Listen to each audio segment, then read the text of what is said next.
Super alloy is a resource that you'll be able to craft and make yourself once you get to the advanced craft station stage, but you can find a ton of it much earlier, and this is going to help progression if you do. As you progress a good few hours into the game, you'll start to realise that you're going to need a ton of super alloy to make a lot of the big crafting mechanisms, especially lots of tier 3 stuff, and you need it a lot for your personal upgrades. So the first place that you might want to come across or explore is the little canyons where you've got the wreckage. Alongside the cliff edges here, you will find more. You do have to follow quite a unique path around, as sometimes you're not able to jump across some of these gaps if they're too big, but otherwise this is a good start in getting more super alloy. Two other main areas for super alloy are in the sand falls and the super alloy cave. Now the sand falls you can access via another route, otherwise you might want to just wait until you've got the ice melting inside the iridium cave, and all of this is pretty close to the central plateau where you should be spawning unless you've changed the spawn point.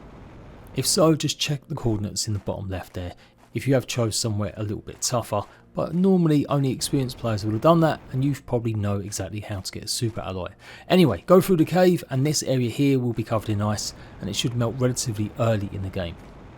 Then you'll come through to the sulfur fields, and you just simply need to keep going straight, keeping the cliffs on the left hand side. You should notice a cave entrance that will take you somewhere else, or filled with osmidium, if you can access it as the ice has melted. Keep going past it and hugging that cliff, and eventually you will come to this opening, which will take you to the sand waterfall. Now this place is actually one of the starting points as well that you can choose, so you may have an absolute ton of the super alloy, but it is still hidden. It's actually in the actual sand falling.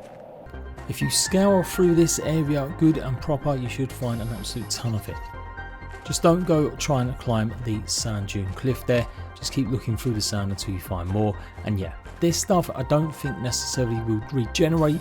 You do get meteor showers that will drop super alloy, but you need to get to 200 MTI for that to start happening, and remember it's only a random chance. Although when it does drop, you have got to get it pretty quick, as the actual super alloy disappears a bit quicker than some of the other resources.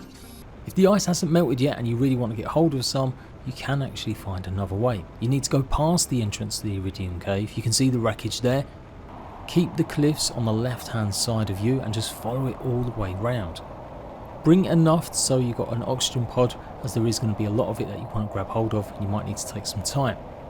Keeping close to the cliffs, you will see a cut through, and that will take you through to the sand falls and the sulfur fields that I just showed you as well. So that's the other way that you can get to it if the ice hasn't melted.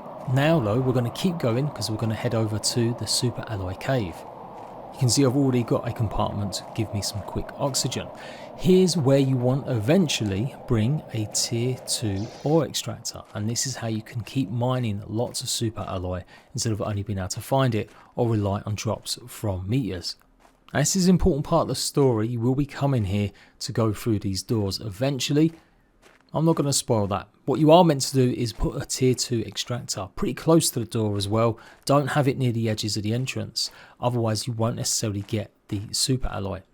You should find plenty of it scattered all around. I picked this all clean, but I didn't actually record at the time, so that I have got every piece out of here, but it should be all on the floors and not really actually high on any of these small little cliffs. If you use a tier 1 extractor, you'll just get basic resources that you'll be able to go ahead and use, but it's not worth your time. So don't do what I did. I actually ended up placing one here by accident before realising it was wrong. And yep, you may find a few chests as well that may have super alloy. And of course, that is the other way that you can get super alloy. You'll find it in lots of wreckages. Also gold chests, if you dismantle them, you should get a super alloy piece from them too. Last bit of advice about the super alloys, of course you can craft it, and it requires just the basic materials, but in the early game that's a lot of farming, hence why I reckon it's worth going out your way maybe early to go and get some and store it up. It's worth noting as well, if you put a tier 1 extractor in the aluminium fields, that should dig up everything you need to go ahead and craft super alloy, as it gives a good balanced amount of all the materials needed. So you can never really run out, you'll always be able to find the basic resources to craft, but that certainly hopefully will help you get more to unlock better machinery and get better upgrades.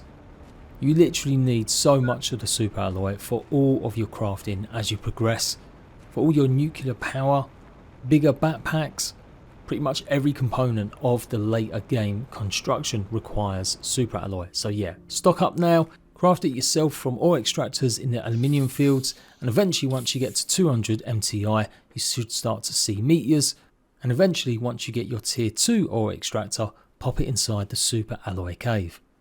Found that useful? Need more tips to begin starting Planet Crafter? Go and check out my Wish I Knew guide, and I'll be back with even more smaller videos soon. Until next time, ratbags, laters.